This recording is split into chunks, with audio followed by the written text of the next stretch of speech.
Charles Haley. You're listening to Nothing But Niners. This is Kyle Juszczyk, and you're listening to Nothing But Niners.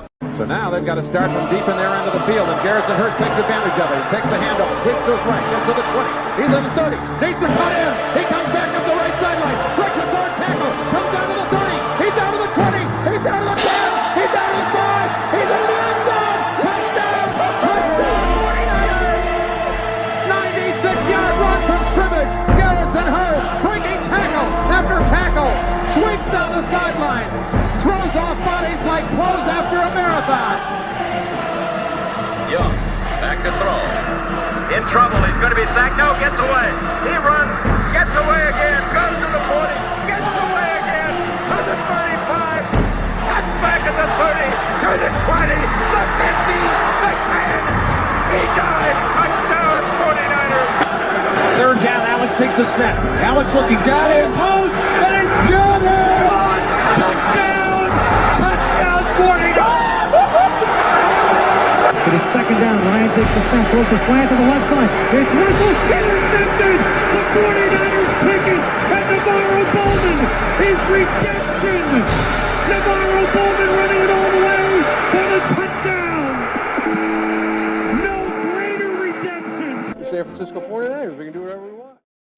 Click, click, boom! What's going on, faithfuls? It's your boy Mike from the Nothing But Niners show. And guys, we are here to discuss the 49ers' heartbreaking loss, their first loss to a divisional opponent in the last 2 seasons, guys. Oh, man, if we were just a little bit better, if we were just a little bit faster, if we were just a little bit stronger, if we only played starters. But we'll get to all of that. I want to go through some formalities really quick, and then we're going to have some fun. I got a lot to break down. We're going to hear from our head coach, Kyle Shanahan. We're going to see what the teams have to say. We're going to hear from Sam Darnold. I can't wait to hear from him and his face. But this is your first time here on the YouTube page, and you guys enjoy the show, please give us a thumbs up. After you like the video, please subscribe and then turn on your notifications so you know exactly when we are going live. Give us a follow on some of our social media platforms. I'm going to start with Twitch and Facebook. Those handles are Nothing But Niners. That's spelled all the way out right there. You see at the bottom there, Nothing But Niners. Then we also have Snapchat, Instagram, and Twitter. Those handles are Nothing But 9. That's the number 9. Nothing But 9, ERS. I'm your guy, Mike Andrews. I am your host with the most shit to say. And my handle on Twitter is Mike Andrews 83. If you guys want to follow me over there, that's cool. I don't interact a whole lot, so I don't suggest it, but you guys should definitely follow the Nothing But Niners Twitter page. I said them earlier. All right. We are gonna Mike, didn't you say Wentz would lead the team in rushing? I sure did. But we'll get to all that, man. We'll get to all that. JP Hellahard with the first super chat of the show. What's up, JP? He says here, it's nothing I wouldn't worry about. We'll see the Lambs in 2 weeks. No, we won't. I'll get to that later on, but no, we won't. The playoff picture is set in the NFC, and we are going to break all of that down. Let me bring my homegirl, Melissa, in. All right, we're going to have some fun here. Melissa, what is going on? You think we're going to see the Rams in 2 weeks? Nope, because the Lions are going to kick their sorry asses. You think I'm laughing, but it's the truth. You think Jared Goff hasn't been circling this ever since he got into the playoffs and he got denied second overall pick? I mean, see, he's like, yes. I've seen this team on the horizon. I want my old team, and I want them to come to my new home, and I'm going to take away their hearts. Yep. Exactly. He has been waiting for this moment. He's been waiting for the get right, and it's going to be one of those things where it's like, and I'd still bang your wife. I would not be surprised if he didn't have this circled on his calendar like the second he was announced to be on Hard Knocks again. And then they try to do it again this year because they did so well last year. And he's like, if I get my chance with these guys, I'm taking them out. Yes. Yep. I absolutely agree. I'm trying to find the updated playoff standings. I know that I saw a graphic for it somewhere. Well, my brother just informed me, which is why I'm wearing green right now, that the Niners just cost him the 6th seat, so they are officially the 7th seat, which means they're going to Cowboys land. And the now Giants it's have up to to the Cowboys. Wait, what? Packers. Packers have to play the Cowboys. Oh, the Packers have to play the Go Cowboys. to Dallas and play them.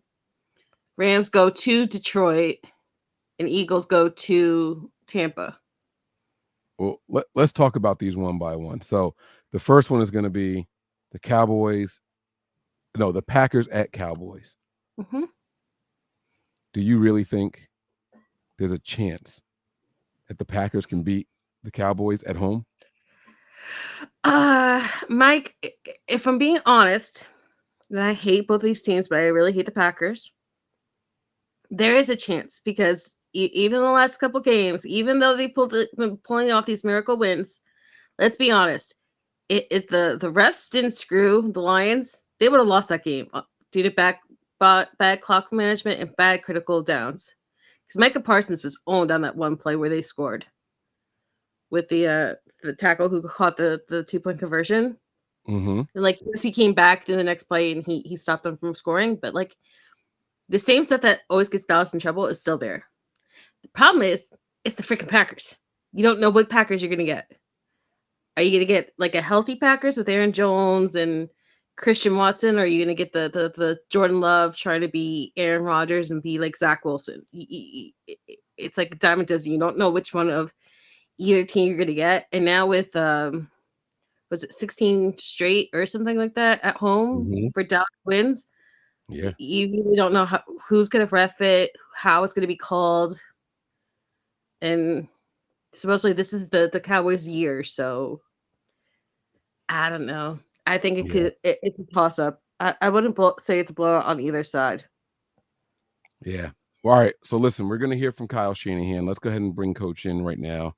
I want to see what he has to say. He's going to go over some of the injuries the 49ers sustained throughout the game, but we'll hear the severity of them as well. Let's see what head coach has to say. I'm going to go on mute.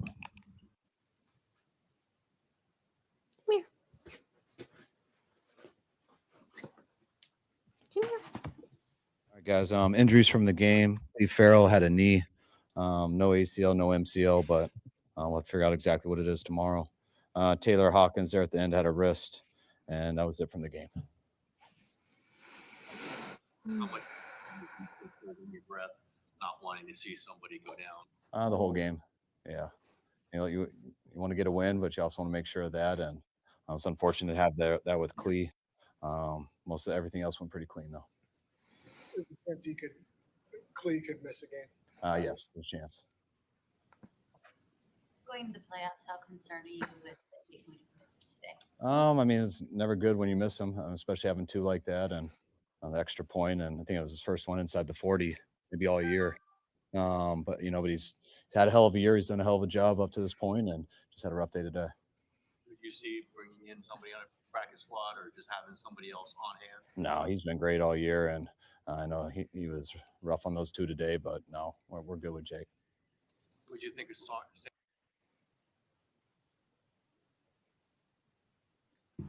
I love that from Kyle. Do you think of bringing somebody else in? Do you want to? No. He's been great all year. Right? That's what he said. I absolutely love that he had his back. Like, I'm so tired of the overreactions from people. Look around the league today. Do you know how many missed kicks I saw around the league today? We saw some in this game.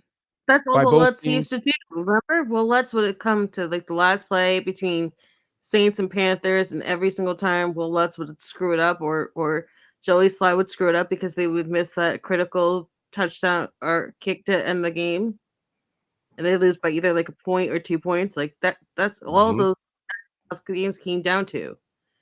Yeah, and I'm sorry, but I'd rather the back game come now. I'd rather have him have 2 weeks to calm down, reset himself, reorient himself, because that's been the Niners' mojo all year long. We get on these little win streaks, and then Fred Warner and the rest of them will act like, oh, we forget what losing's like, and then you don't want that to happen in the playoffs. And I'm sorry, but Robbie wasn't perfect in the regular season, so and you could do a lot worse than Jake Moody right now for a young kicker. Yeah, I mean, look, there's veterans out there. I don't know if you guys saw the end of the Cardinals game, right? Prater, respected kicker in the NFL, lines up for what should be a gimme, and he missed it. Greg Conservative went by Greg the legs because he could have these outstanding kicks like 50 yards and beyond, but he couldn't do the simple kicks. Right. And so I just think that we should stop overreacting. We shouldn't be calling for Robbie Gold. We don't need to bring anybody else in. You don't want to shake the young man's faith even more. Listen, guys, he was drafted. He's not going anywhere. He's not going anywhere. And how we all have to listen to how much we suck that we should give up 4th picks overall if we're gonna give them to a freaking punter. Like, how many years do we all have to sit for certain content creators saying that he sucked, that you could get a free agent punter that's off the street that's better than him, and now people start eating crow on some of the stuff they did for years. So, like, let's cool off. Yeah, we got to calm down. Let's get back to Kyle. Let's see what he has to say here. Sam Darnold today. Those 2 today, but no, he's been. Would you see bringing in somebody on a practice squad or just having somebody else on hand? No, he's been great all year, and I know he was rough on those 2 today, but no, we're good with Jake. What did you think of Sam Darnold today? I thought Sam did some real good things. Made a number of plays that kept us out there. He did a great job scrambling. He was awesome on his sneaks, the quarterback draw. He moved the chains one other time with his legs, made some big throws. I know that last play was unfortunate, just stepping up in the pocket there and those guys coming from behind him with the fumble, but I was happy with Sam today. What are you seeing with Beal? Seemed like he had a nice day today. Yes, I was glad to get a lot of guys some more playing time today. He's been great since he came back from IR. He's getting better and better each week, and today was good for him. I'm excited to watch the tape and see exactly how he did, but it seemed like he did some good things. For guys like Trent and Bosa and those guys, did you have a set number of plays you wanted to get him, or was it a series? Like, how did you kind of? No, I mean, I told Trent and Nick, we were trying to go around 10 to 15. It was perfect for that opening play drive. I mean, the opening drive being about 10 plays, so that was great for Trent. And it was weird with the defense. I felt like, they had that opening 11 play drive, and then I think we got a pick on the first play. There was only like 12 plays until the very end of the 2 minute when they're trying to get Puka the ball. But once some time went, I mean, I got them out there at the end of the second quarter, and no one came back after half. What was your message in the locker room in terms of maybe switching into the playoff mindset now? That's really what we talked about all week. Having that playoff mindset, knowing the level that we have to play at coming in a couple weeks. And that's why it was so important for us to get a lot out of this week. We had to practice that way. We talked about it a lot last night at our team meeting, and set the schedule for the week. And guys are going to have tomorrow off, but we'll come here Tuesday, treat it like a day after game on Tuesday, and get going. Do you practice hard this week? Yeah, we'll have 2 days. We practice real hard. We'll probably have 1 day we just do like a team conditioning thing, not much football, but we'll have 2 days we practice real hard. Kittle and Greenlaw were pregame scratches. Are you concerned with that injury? No, I mean, I bet you they definitely were trying to go, but Kittle's having some back spasms. So once that was happening pregame, we shut him down, and Dre had some Achilles tendonitis, so that was acting up a little bit more before the game than we had heard about it, and once we heard that, we were safe with him. Is there anything cautionary? Yeah, definitely. Is there anything beneficial at all about playing the Rams in case they're your first round opponent? I don't think so, but Stafford's going to run the ball like 20. yeah, they got us ready for that. So hopefully that we got better at that for today. How happy were you that McVay went for 2? Did you guys talk at all before the game? Any gentleman's agreement on that? No, I mean, we both when we talked, we both knew what this game was for both of us. But I mean, we both know we want to win. But first thing is trying to keep our players safe. And we were just trying our butts off to keep them from getting 1 more yard and 1 more completion to Puka, so he could play him the whole game. So that's what I was. Oh yeah, we were trying to. Our goal was to just keep him going the whole game. But we knew it was going to be tough. We only need 1 more catch and 1 more yard, but we tried our hardest. And if someone did that to you, you're going for a number, and someone did that to your guy.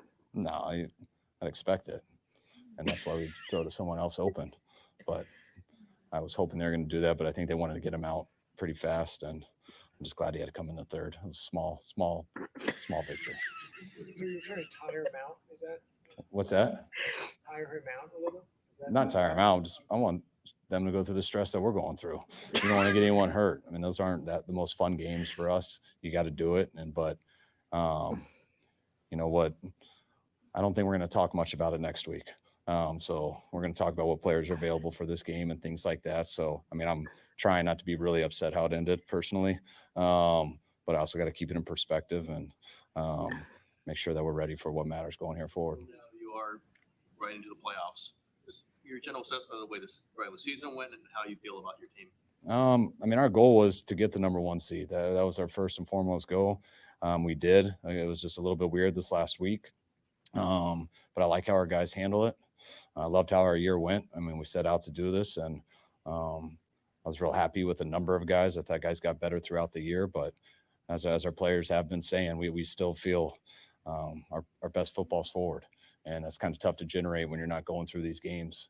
But that's why we got to be so locked into these practices and just how we clean things up and make sure no matter what happens, no matter who comes here in a couple of weeks, and no matter what type of game it is, whether it's a shootout, a game of field goals, whatever it is, that we're up for whatever it takes to win it. Regardless of the circumstances, is it particularly annoying to lose to Sean McVay? No, I'm all right. I mean, it's annoying to lose to everybody. I mean, it's a little bit more when it's your rivals or when it's someone in your division, and it's always a little bit more when you know people. But it's not just him. There's a bunch of people on the staff I know, so they all annoy me. Is there any thought to giving Brandon Allen some run?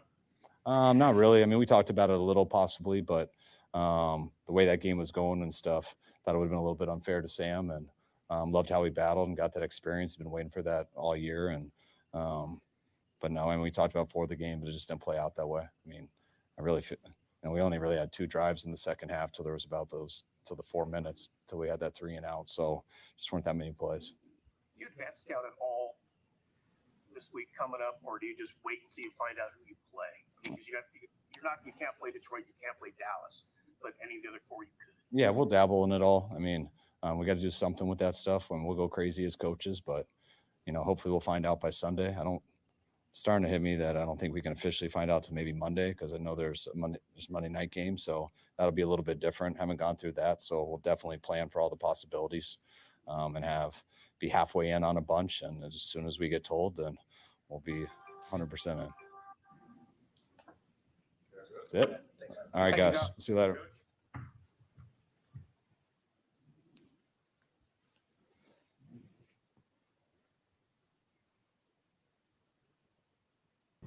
All right. So that's what we got from our head coach, Kyle Shanahan. And I like that he was trying to be very calm during the presser. It's like, it's a game. We lost. I don't like losing, but it's not the end all be all. And he really seemed like he didn't care. And then he backtracked, and then he made it, and then he backtracked twice on McVay. Because I'm telling you, that's the one person, like, what I think it is, Mike? At the end of the day, I don't think it's the division. I don't think that he coached under his dad. I think it's that the offensive guru. Because it's always Shanahan versus McVay, and McVay has the ring. McVay won the Super Bowl. And now Kyle's kind of like competing with that. Because LaFleur's never gotten one. I can tell you guys now, based off of what Kyle said last week, he fully expects to play the Rams in our first playoff game. He actually said it, it wasn't last week. It was leading into this game, one of his pressers. And he said, we're going to go out there, we're going to play this game, but, it's a team that we're prepared for because there's a strong possibility we're going to see them again. He said that before the game in a presser. So I think he kind of knew what was coming his way. And I think he's looking at, the standings and how they are and all. I don't think that there was a single doubt in his mind that they were going to either be playing the Lions or the Cowboys. And I think that he likes McVay against those guys. I do. So it is what it is. And I want to say the Rams would get that win. But then, I wanted to say the Lions would get that win, but then they lost Sam Laporta, and it looks like it might be a serious injury. Now, I don't know. I haven't gone back and done the research or anything, but it's definitely something that, we have to keep in mind. We absolutely have to keep that in mind. We got a bunch of other things to talk about. JP Hellehard has another one here. He says, knock it off with the shenanigans. Lambs better than the Lions. Yeah, I think the Rams are going to beat the Lions. If they had Laporta, it would be a little bit different, but they got a good running game over there. I do think Goff is going to be a little extra motivated, and that could be a bad thing. You could see Goff kind of revert and start trying to force some throws and things like that. We'll see. Sean McVay's knows Jared Goff in and out, his weaknesses and his strengths and all. So we're going to have to see. It's going to be a good game to watch. That's for damn sure.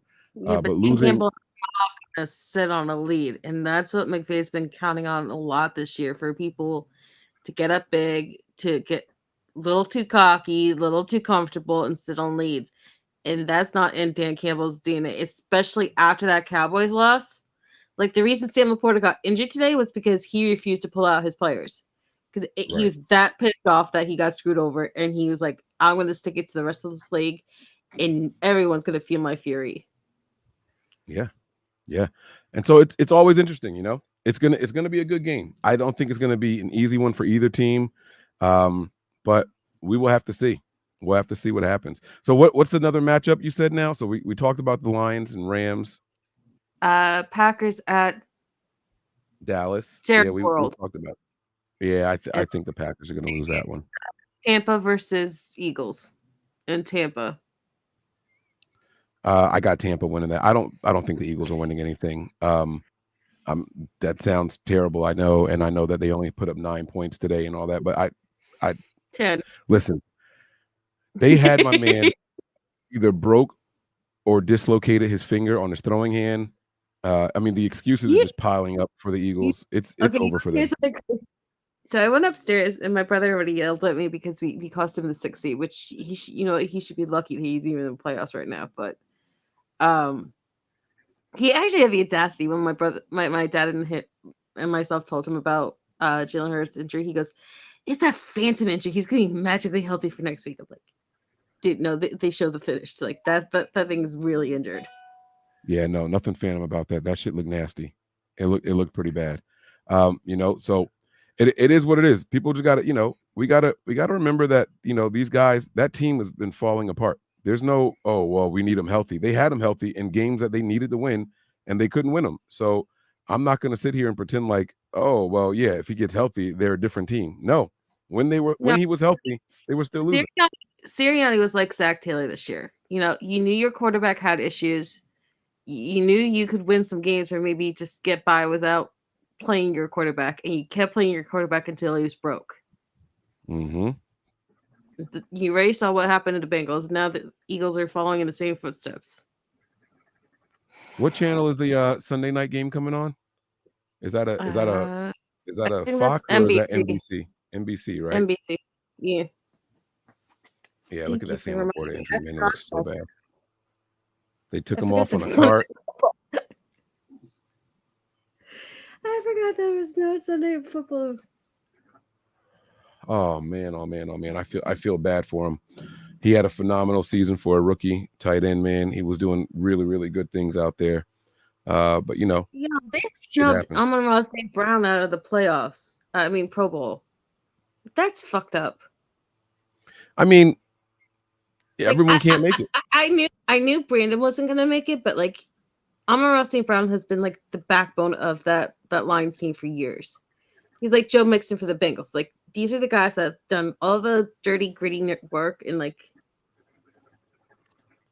but you gotta let Puka into the Pro Bowl, so whatever. Hey, stuff happens, man. That was one thing. I loved hearing Kyle talk about how they wanted to keep Puka out there all game, didn't want him to get the one more catch. Like he's even up there joking around. He tried really hard to like. That was Kyle being like, I'm being a little too serious. I had to make fun of myself, add a little like laughter to it, and then keep going on with it. Oh man. So I like the Bucks against Eagles. Mm-hmm. I like. I think I'm going to go with the Rams. I might change my mind on that. I got to hear more about Laporta. He's a big red zone threat for them. But I like right now the Rams. What makes me worried about though is Anzalone and Hutchinson. Either they're dominant, they get stupid penalties, or they no-show. There's like nothing in between. And the same thing with the secondary. Kirby Joseph and what's his face always get picks, or they don't show up. Like the Lions are so crazy. I don't know. I think I might have more faith in the Packers right now. Right. Just Now, how on some off chance that the Lions win and the Bucks win, I mean the Eagles win, and the Cowboys win, we would actually play the Eagles, which I think is an easy dub. The Eagles are the easiest game in the NFC right now. They are. They are the easiest team to beat in the entire playoff picture right now. I mean, they literally lost to the Giants trying to win that game. Like it's ugly. It's so bad. It is so bad, man. So we're either going to be playing the Eagles, the Rams, or the Packers. Like those are the lowest seeds. We're gonna beat all those teams. We're gonna beat all those teams. I'm not worried about any of them. So this is good. You know, Kyle had the regular season record the year that the Rams won it. They got us in the regular season, but we'll win the one that counts the most if we have to see them again. This year is writing itself really, really nicely. Like it's quite the redemption year so far for the 49ers. So, they said he tore his ACL. Oh, he's done. Oh, I didn't know that's what the injury was. I just knew it was a knee injury thing. So, God, that sucks. Yeah. Campbell's going to have those guys turned up, though. He's going to have them ready. He's definitely going to have them ready. So, we got to talk about it, Melissa. We got to talk about the game, the kicker. The kicker. Everybody wants to get rid of him. Everyone wants to say my man is trash. It's over for him. We touched on it at the top of the show, but here we are, man. If he makes all of his kicks today, what they're doing is some simple math, and they're saying the Niners win this game. He left 4 points out there. But one thing people forget is when you make those kicks, teams aren't settling for field goals themselves. They're going for other scores and all that stuff too. So you have no idea how that game would have looked. We have no idea what the outcome would have been. Do you think that if he made those kicks, the game is just over? Like we win the game and we get out of there with a 3-point win? No. Absolutely not. Because you don't know how much more aggressive Sean McVay would have been trying to fight for that win. You don't know. He was already going for it on fourth downs all the time. You don't know how much more ticky-tacky the plays would have been. So, like, if things started getting desperate, you know how, like, there's certain DBs around the league that, like, hold and everything else, and people play it wrong and stuff like that. Like, everything is just, it's so easy to sit back and say, well, if you got this, and this would have happened. But there's no mathematical way, like even if you had the DeLorean to make that actually happen, like you could go back and change the future, but that doesn't mean that, like, or the past, you don't know, it's not always going to be the future you want it to be. Right. Like I mean, look, I'm not worried about the kicker. I know people are, but I really, really am not. Plus, you never know if, like, let's say, okay, if we kept pushing Jake Moody to keep kicking, right? How do you know it wouldn't have been one of those plays where McVay and his ilk told them to jump the line and to rush Moody, and they could have whipped right into Moody's leg and then knocked him out, and he would have been injured for the year. Oh, like, you would have had some fans applauding that. You honestly do not know what would have happened. The fact that we got down to it where it's our backup safety and Cleveland Farrell are our only two injuries of note, like that. Let's just be honest. They were in the game for most of the game. Sam Darnold had some good drives, according to people who like Sam area. I will not comment on that. And you know what? Moody got some of those bad juju jinxes out now. So I feel like this is one of those talking topics that if you were a fan of Jake Moody, that's just going to irritate you defending him. And if you already hated Jake Moody and you hated the pick of picking him overall, this just justifies you. I think it's like one of those things, like whenever Brock Purdy has a bad turnover game, wherever you stood before, it's not going to change how you look at the player. It's only going to change how things are going to be talked about around you. Yeah, I agree. I'm off of it, though. I know people care about it. I don't care about it too much. So we got this to discuss now. And we're Jersey, and we have no problem saying to your faces virtually that we don't give a shit about it. Yeah. Yeah, I'm not worried about that damn kicker thing, man. Yeah, the Niners go out there and they dominate teams, and I do have faith in Moody that if the game came down to it, he would win. I really kind of wish that he was going to go out there and get that last attempt. I really do. I also think that if all our starters are in, that Kyle would not also put all the eggs in the basket of Jake Moody, and we have enough offensive weapons where it probably wouldn't come down to that one kick. So and it's not like the old days where Robbie Gould had to have it like within 5 yards of an extra point to make a field goal, and that's when you had Trey Lance get hurt, and you had Jimmy Garoppolo get hurt because they would have to keep forcing these drives to stay open over and over and over again to get them to a certain yardage where Robbie was comfortable to make those field goals. So at the end of the day, if you want to say that Robbie Gould is better than Jake Moody, we hurt so many players in the past trying to make things perfect for Robbie. So we'll see what happens. Nobody's that perfect. Not even your beloved Fred Warner, because All-Pro Fred has had a lot of issues this year. Let's see what our quarterback for the day has to say about his performance, which was, by the way, just in case you guys don't know his stat line for the day, he was 16 of 22. I'm sorry, 16 of 26, 189, and a touchdown. He had 7 attempts for 19 yards and a rushing touchdown. He had the fumble lost, and I believe he was sacked 3 times. Let me see. Hold on. 1, 2, 3. I got 3 sacks. Yep, sacked 3 times. So, I mean, look. Let's see what he has to say. I'm not even going to put words in his mouth. Let's just see what he looks like. All right. Sam, how did it feel to just get out there and get some team? Yeah, it was really good to just get out there. Play an entire football game. Obviously, the result wasn't what we all wanted, but it was good to get out there, get good quality reps. The way you guys started, and obviously you have more of the frontline players with you, but the 2 75-yard touchdown drives. It seemed like you were in a nice rhythm and a real good. Yeah, we got in a really good rhythm those first couple drives.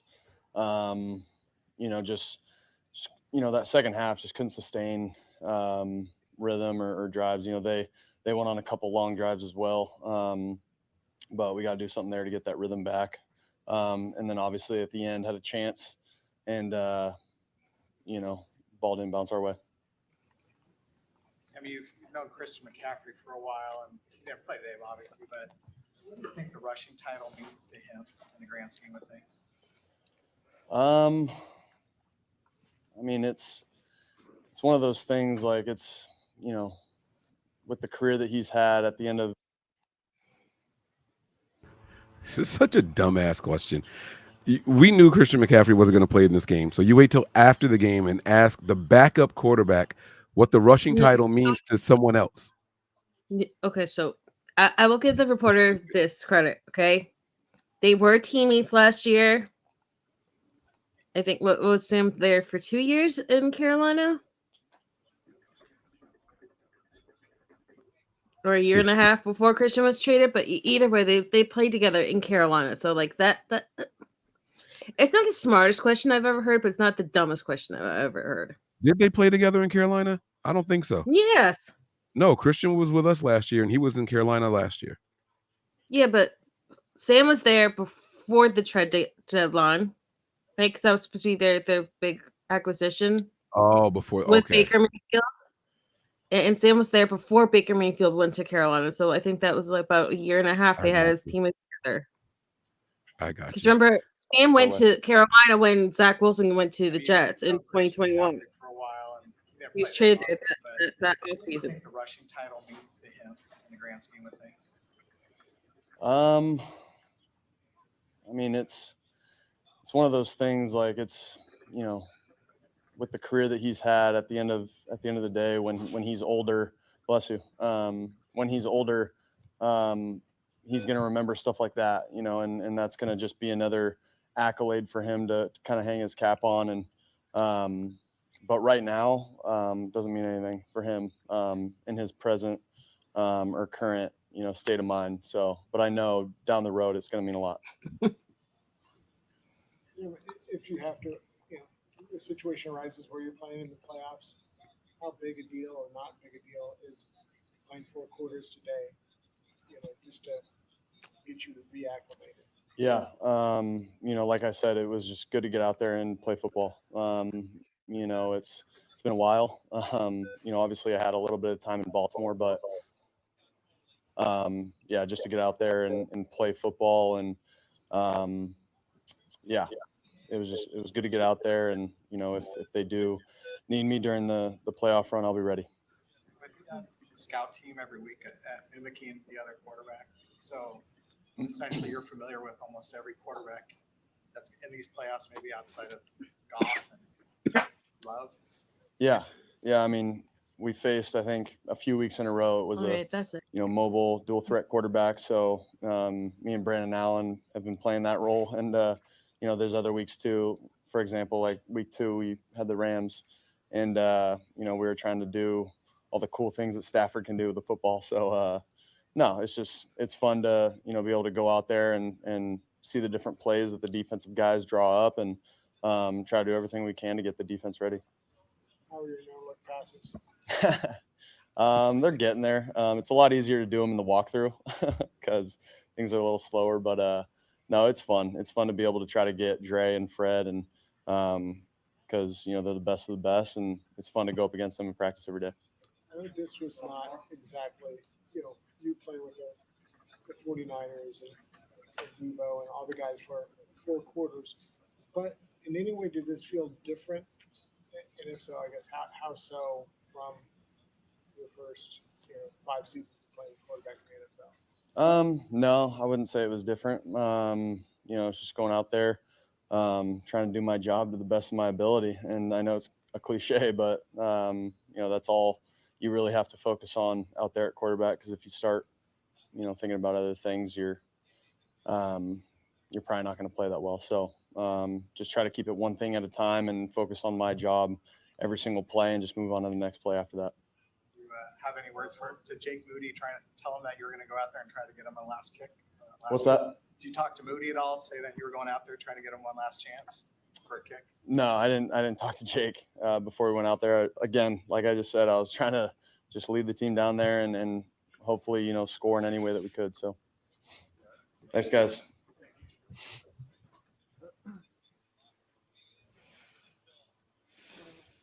All righty then. I don't think there's much to take away from that. He was pretty honest and straightforward. I think less of him now, having heard him talk, than what he actually brought to the field. No, okay, let's be honest. This is somebody who's bounced around from team to team to team, and desperate teams, by the way, that need quarterbacks, right? The Jets, who can't hold a quarterback. Carolina Panthers, who can't hold a quarterback. And he just admitted, okay, that Mr. Irrelevant took being the backup quarterback, preparing his team and preparing his defense more seriously when he was the 3rd to 2nd option throughout the year than Sam Darnold and his backup, Kyle Allen, who was Ron Rivera's special little project guy, ever do, because they like playing quarterback and they like playing, let's see if I can throw no look passes and one-handed passes and all this other stuff, and let's see if I can stump one of the best linebackers. They're not preparing the defense for these games. They're not taking their jobs seriously as backups. They're not taking their games seriously as starters. And you didn't play in Baltimore. You played in San Francisco versus Baltimore. So you don't even know when you're playing or what stadium you're playing in. But the no-look pass thing was talking about how they have to be the other quarterback for the team. So when they were practicing and preparing for the Rams and Stafford, he throws those no-look passes. So he said he was trying them. Yeah, but they followed it up by asking, how are you doing on this? So they took his comment and they expanded on it. And also, they said, did you go up to Jake Moody and say, we're going to get you another chance? And he says, like, no, I'm caring more about me doing something and me getting an opportunity to score. Yeah, it's not his job to go up there and go to Jake Moody and be like, hey, just be ready. I'm going to try to get us some field goal. Like, no shit. He doesn't have to go to him and say that. I don't fault him for that. Like that was again stupid questions. I think like just silly ass questions by the beat writers. It's not his job to go tell Jake, hey, be ready. You know what it reminded me of? No joke. 3 years ago, where everybody, even when Jimmy was injured, had to be constantly asked about Jimmy. Every presser Yeah. would be Yeah. 3 Is Jimmy to ready? 5 You think he could have played? about Like, Jimmy before they even got to the actual game and the actual players they were talking to. yeah. Let me get this. Bailey says here, Jeremy Fowler says based off of the MRI, Laporta most likely suffered a hyperextension and a bone bruise of his left knee. So there's some conflicting reports. Some people think it was an ACL, hyperextended that knee. Unfortunately, he doesn't have a bye week to rest up a little bit. But again, I'm gonna reserve my judgment. If there's no Laporta, I think their chances go down a lot. But if he is in there, they stand a boxer's a puncher's chance in that game. I really believe that. Pocket says what was Darnold's final stats. We said it was what 16 of 26, 189 and a touchdown with a rushing touchdown as well. 19 yards And on the the ground. fumble. And the fumble. Yep, the lost fumble on the last play there.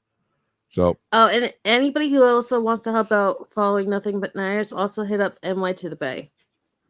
The other Mike. that's the man over there. Mike is the man. Mike is the man. Sean Shepard has a super chat for us here. He says his face looks like he's pinching the hose at the he pinched a loaf on the field. Love you. Sean, man. Listen, he has one of those faces. He just always looks confused to me. I've never seen it before in my life. He always looks confused, man. I absolutely agree with you, man. It's just like what's happening, dude? What is going on with this guy? But anyhow, you know, he's the backup. Let's just hope we don't have to see him. Let's just hope he doesn't have to get out there. And I do think that he would play better with the starters. I mean, we saw some of it in the first half, right? I don't think it's a coincidence at all that the 49ers didn't do anything in the second half.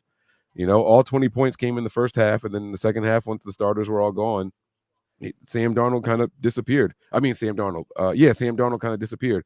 Kyle said it. We only had 2 possessions before the final one or something like that. Like we were off the field the whole time. And the Niners still finished the game with 29 minutes of possession versus 31. And it didn't feel like that at all. It was just the defense out there, the backups out there the whole time. I think once Kyle got that second injury, he was just like, I don't really care about getting this one. Mm-hmm. I just without any more injuries. And I think what really shook him was that Taylor Hawkins got hurt, because that's now another safety that you lost. Yeah. Yeah. So you just want to get out of there healthy. Isaiah Oliver ended up leading the team. Some positives here. Let me highlight a couple of positives. Isaiah Oliver led the team in tackles. He seemed to be all over the place when you're watching the game. I couldn't tell where he was supposed to be lining up versus where he wasn't. That's how much he has a nose for the ball. That was good to see. We also saw our guy get his first sack. Beal went out and got a sack today. I thought that was pretty good. So did Oren Burks. He ended up having a sack, and then we had the interception by Taylor Hawkins. Not bad for a guy making his first play out there, right? I thought there was some positives definitely to take away from the game. My biggest positive was watching Jordan Mason out there. 36 yards. And Elijah. And Charlie Warner. And Charlie Warner. I'm sorry. Okay. I have Charlie Warner. I have one sign card up here from Taryn. I got another one from Mariah somewhere in my room. And they're both Georgia Bulldogs when he was a Georgia Bulldog, and they're both signed.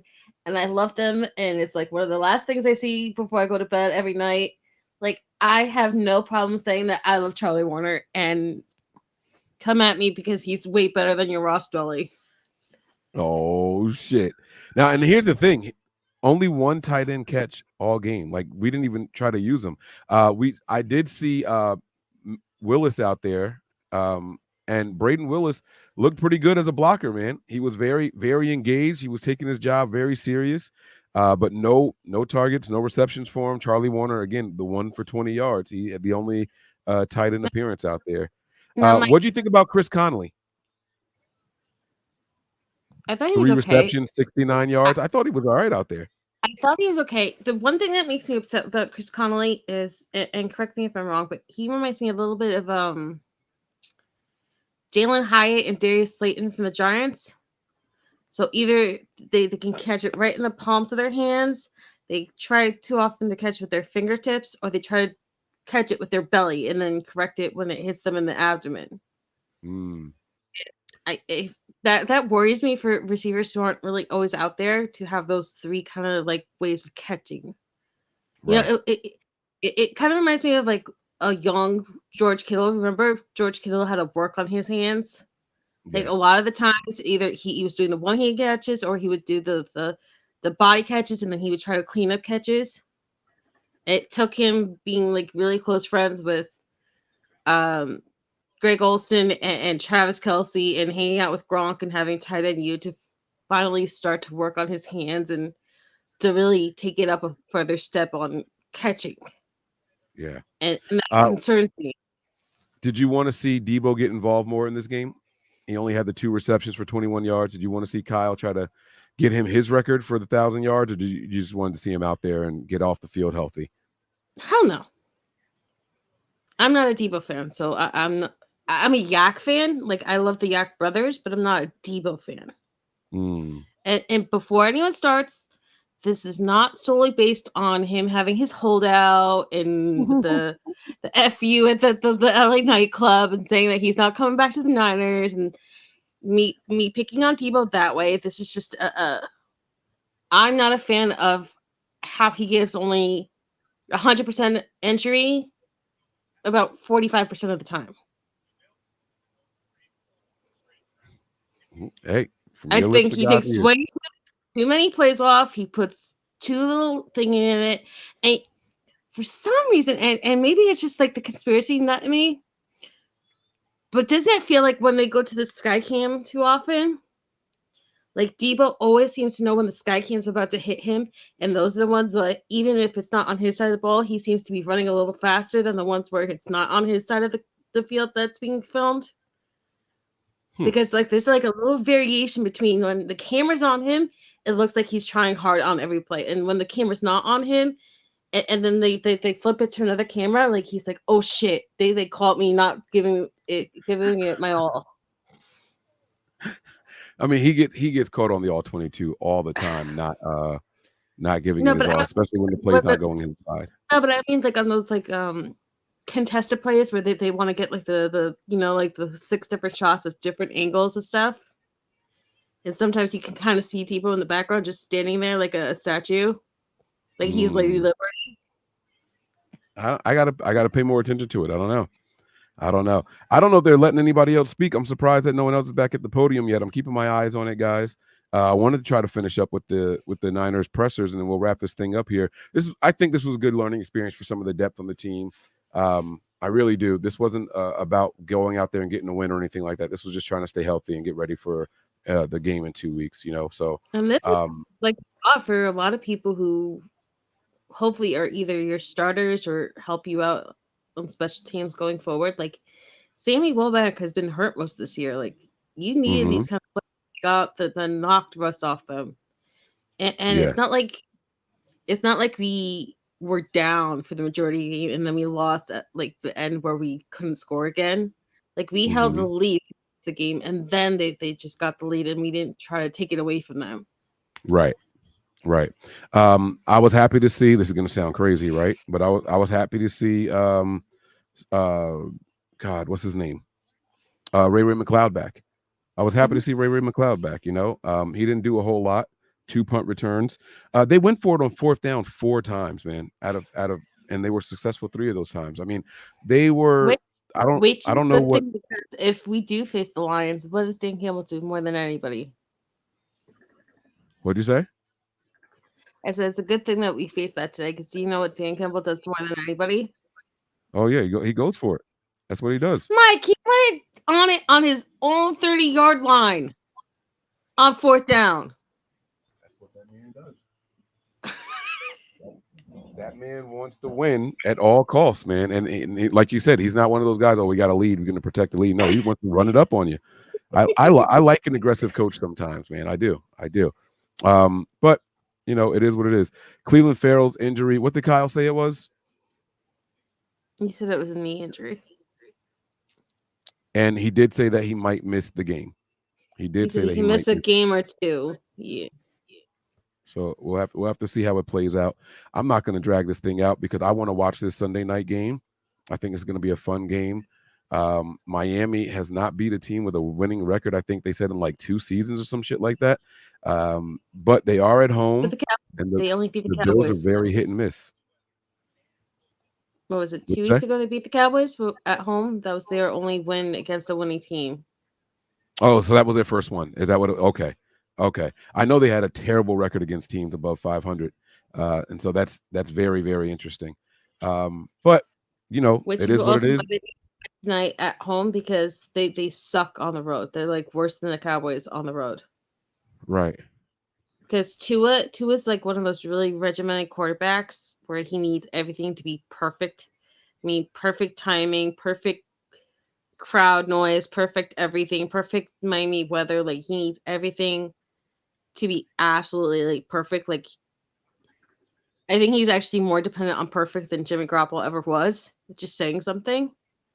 Because Okay. even if they take off like their 70-point game where they had like 10 touchdowns, 10 passing, 10 running against the Broncos, or they struggle to even get like 3 points. Like Miami is just like so extreme. There's like no middle ground for them. Yeah. We got a little bit of breaking news here. Some breaking news. Per Matt Burrows, he stopped and spoke to Cleveland Farrell in the locker room. He said he left the game largely as a precaution. He said he's optimistic about playing in 2 weeks. He's walking around without a limp in the 49ers locker room. So Kyle playing some of the media games here, guys. Oh, yeah, he might miss a couple of games. I just looked it up on Google. It says here, according to Niners Wire, Cleveland Farrell just avoided an ACL and MCL injury. Just as avoided? a 38 minutes. Yeah. What the fuck does Avoids, that mean? Oh, he just he avoided it. avoids, I don't Like, know. Maybe it's he just like also the way. avoided breaking a toe, breaking a forearm, like dying on the field. I What the don't know. fuck does that Maybe even it's just mean? by Google because like sometimes it adds weird words on this, but it says he avoided ACL MCL injury. So, but that's good That is because the dumbest headline ever. every time I hear the sorry. word knee injury, like maybe I have like MetLife whiplash, but I always think it's like the worst possible thing. No, I get that, but like to say someone avoided and then just name random injuries, you could do that for every player and list every injury. It's not a head like that's an article you guys put out. I don't know. The fucking content creation is in the fucking dumpster anymore, man. I can't stand it, man. I'm getting out of here. I don't think they're gonna let anybody else speak. I don't think there's ever been a gap this long between Well, speakers you have before. two of the best shows under your belt, Mike. You got Nothing But Niners, which you run and create for, which is the heart of all our hearts. And then you're part of Niners Hive. Like, why would you really bother with anything else when you have like two of the top Seriously. podcasts? Like, yeah, that's true. All right, I'm gonna get out of here, guys. It's been 20 minutes since Sam Darnold spoke. I don't care. This was like I said, good game for experience. And you know what I like, honestly, and this week off, this will be how I'm gonna finish this off. I'm gonna end the show with what I started talking about, and that's Jake Moody.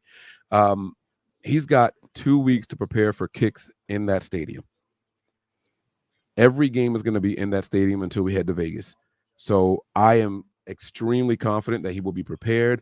I want the Niners to send all kind of players after him in practice. Kyle said that we're going to have 2 really hard practices coming up this week.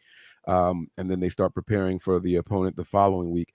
And I expect there to be no mercy on Jake Moody. And hopefully I want them to let him practice in the stadium. Don't do it in the practice field. The wind tunnels and all that stuff with the way the stadium is designed is different than what they do in the practice field. Let him get out there on the field and actually practice. I don't know if there's any shows or anything booked, but if it's just the kicking teams, like line them up and just let them go out there. And I want the Niners to send everybody at them as they can, like as many people as possible. And you know, he's got to get out this little funk. Yeah, they just ended the presser, so it's officially over. But yeah. I'm very confident with Jake Moody. Well, let's be honest though, like he only had 2 bad games, really, right? This game and the Browns game. So 2 of 17. Like, are we really gonna like say right? and the world get another kicker because he had 2 bad games in 17 games. Like, they're not like back-to-back games. Like when we lost back-to-back in a row, they're like, one was about midway through October, and then the other one was the end of the year where they weren't even taking the game really seriously. Like, so Jake Moody finishes this. He's going to finish the season, the regular season, 21 of 25 field goals, and he made 2 today, so 60 of 61 extra points. Those are going to be his regular season stats, and this is what people are crying over: 21 of 25 at the field goals, and 61 of 60 or 60 of 61 extra points. I don't know what more you guys want from a rookie kicker. I really, really don't. 21 of 25 is 84%, and 60 of 61 is 98%. You guys cry me a fucking river. Like, get over it, guys. Get over it. What does this mean? He also avoided the QB all game. Who avoided the QB all game? Is he talking about Cleveland Farrell? I shouldn't have said that. That's fucked up. I shouldn't have said that. I don't know who Sean is talking about. Can you please clarify in the comments who you were talking about? I was asking Sean, can he clarify what he was talking about in the comments? Yeah, I don't know. Well, while we're waiting for him to clarify, give me your final thoughts on everything, Melissa. I'm gonna leave the super chat up there till we get some clarity on it. Okay, my final thoughts are: I was really, really happy to see the defense come out and get some experience. I've been calling for these guys to get experience, and it feels like Kyle's finally learning his lesson and letting things go and not taking things too seriously. Because honestly, I feel like a couple of years ago, he wouldn't have let Daryl Luter Jr., Samuel Womack, Taylor Hawkins, like he would have tried to have as many starters in as long as possible. And now he's just like, okay, I'm fair enough in my position. I'm comfortable enough in my position. Like, I can let up on the reins a little bit. And I think that's a really huge thing, because a couple months ago, I was like pulling at my hair because Kyle Shanahan, as soon as anything went awful, he would start blaming the defense. He'd start blaming Steve Wilkes. He'd say it's all their fault. He would not take a shot at his offense. He wouldn't take a shot at his own play calling. I feel like he's really chilled, and he's not trying to micromanage every detail of this team anymore. And he's grown comfortable enough with Steve Wilkes that he doesn't need to be on top of him anymore. And that brings me hope. That makes me a little bit more comfortable. Yeah, I get that. Yep, good point. Pockets Cheesecake says people are crying because the results of the kicks would have won the game, and I get that. I understand. Trust me, I completely understand. But at the same time, we really don't know. But even if, let's say they're right, we would have won those 2 games. We still finished the regular season with the number 1 seed. It doesn't change anything about the postseason. So give us 2 more wins. Give us 2 more wins. We're still the number 1 seed. So what? Okay, so then my pushback to that would be going into the 2021 season, right? We won, what, 3 straight versus McVay at that point? Or 4 straight against McVay at that point? Or was it 6 straight? I don't remember how many of those games we won in 2020. Either way, we were on a winning streak against McVay going into that championship game. And we were all kind of feeling ourselves that we own the Rams, that we were to completely and utterly own it, that they should rename it Levi South if we won the championship game and then we won the Super Bowl in their home stadium versus the Rams. And so let's say we held on to this and we went, 2 years undefeated in the division. We won 10 straight games or 12 straight games against our division or whatever it would have been. You're telling me if we went and faced McVay again, he wouldn't take it absolute pleasure in taking hard hits at Purdy and taking hard shots at all our players because he would want to snap that again in the playoffs harder. Letting them have this win gets your team healthy, keeps you focused on your ultimate goal, which is the Super Bowl. It makes, I'm sorry to say this, but Sean McVay gets a little cocky because you saw him that week 18 where he stormed onto the field and he was celebrating with his team before half. It makes them a little bit comfortable thinking that they have their number against the Niners. Well, I'm not worried about it. I don't think McVay is going to be dirty. I do think, you want to hit every player that you can as I'm much not as saying that possible. he does. I'm saying that, like Kyle said, he knows most of that staff. They have bragging rights. And even if you're close to people, you don't want to be swept by them constantly. And I feel like that's why a lot of people, when they do schedule predictions at the beginning of the year, they usually either give the Rams one game or they give the Seahawks one game, because they also, in the back of their minds, whether they want to admit it or not, think that it's better to lose a game in the season than to have that kind of ghost of a team over your head all the time. I get what you're saying. Jose Ruiz says, all good with a rookie kicker, but this is the playoffs, Mike. Okay. So let's draft a rookie and then bench him when we get to the postseason because he wasn't perfect in the regular season. Let's go ahead and bench him, right? And then let's go sign a veteran, and then we can play him next year because he's no longer a rookie. Like, what does this mean? What does this mean? Pushback on this. Okay, so you don't trust the rookie going into playoffs. That's what you're insinuating. So then my pushback is, what veteran has been playing on a team that's going to want to sign on to the Niners in the playoffs and will be okay with losing the job after the playoffs? Well, what people don't understand about kicking, listen, kicking is more mental than it is physical. It's all mental. When kickers are off, it's up here. Their legs aren't getting weaker because they missed the kick. Their body is their body. The timing and all that stuff, it's all mental. So you bench this kid now heading into the postseason. What message are you sending him? You're going to ruin him. You don't do that to a drafted player. Also, and Mike, I'm not dragging you into this. This has nothing to do with Nothing But Niners or Mike Andrews or NY to the Bay Mike or Tony or any of the other people who participate in this show.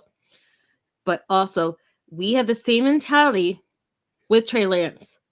We could not sit back, let him have his lumps. We couldn't develop him because we were too ready. We were too good. We were too playoff centric that we could not take a chance on a rookie player.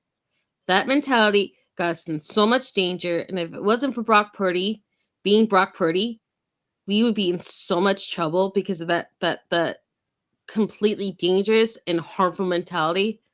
At the end of the day, you do need to let rookies be rookies. You do need them to have their lumps, because guess what? A couple years ago, y'all said that we couldn't get rid of Jimmy Ward, we couldn't get rid of Jacoby Tart, and then when we did get the injuries, how many people were calling for Jacoby Tart to come back?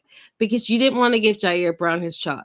You didn't want to give anybody else that wasn't a broken down Niners staple a chance, because at least it was the devil you knew over the devil you didn't know. Okay? Like, let's be honest. Like, people were not happy about having Deommodore Lenoir come into the slot. People were not happy about giving Ambry Thomas another shot outside. People weren't happy with Mooney Ward until he got his stuff going again. Like, this is the Niners fan base. Whenever anything hinky or slightly hinky happens, it's end of the world. They gotta go. They're bums. How could the Niners give up the picks on this person? How could they give them this long contract? We're still paying T. Ford. Okay?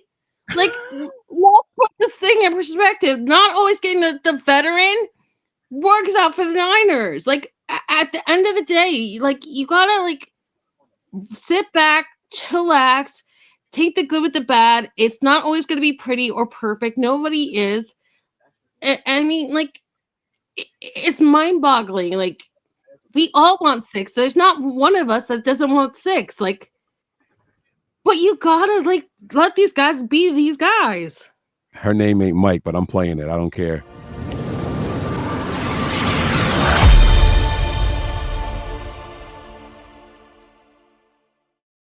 Let's go. Let's go. Drop the bomb on him, huh? Drop the bomb on him, Melissa. I love it. All I'm saying is every veteran in the NFL was a rookie at some point. Let me tell you this, and then I'm off the kicker thing. I swear, Brandon Aubrey was the best rookie kicker I've ever seen. He's playing for the Cowboys right now. Was perfect all season long. Tonight he was 1 of 3 on field goals.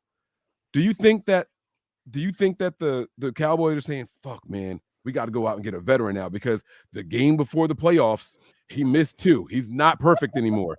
Do you think that's what the Cowboys are saying, or do you think the Cowboys are saying, "Hey, no, we got a really good guy right here"? Better yet. How many years has Justin Tucker been the gold standard for kickers? Almost every year. You know how many kicks he's missed over the last couple of years in big games? He's missed at least 5 freaking field goals in the last 2 years throughout.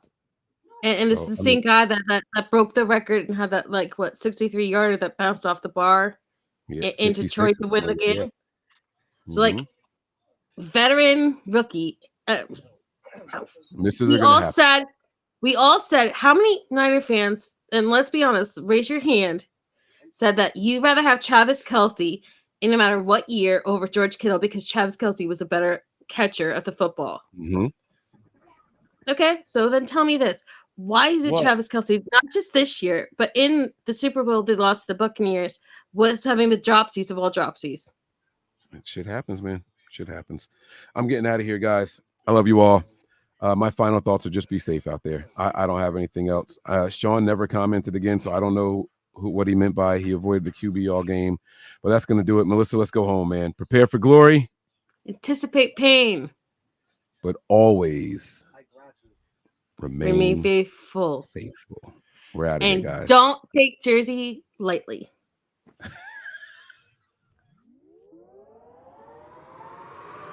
We all gas, no brakes, pumped up, no fakes. We spinning, we winning, we high stakes. We never miss, we all makes. Look at us dudes trying to prove, bringing you news with nothing to lose. Mike, Nick, Tony, Wayne, Method Man, we bring the pain.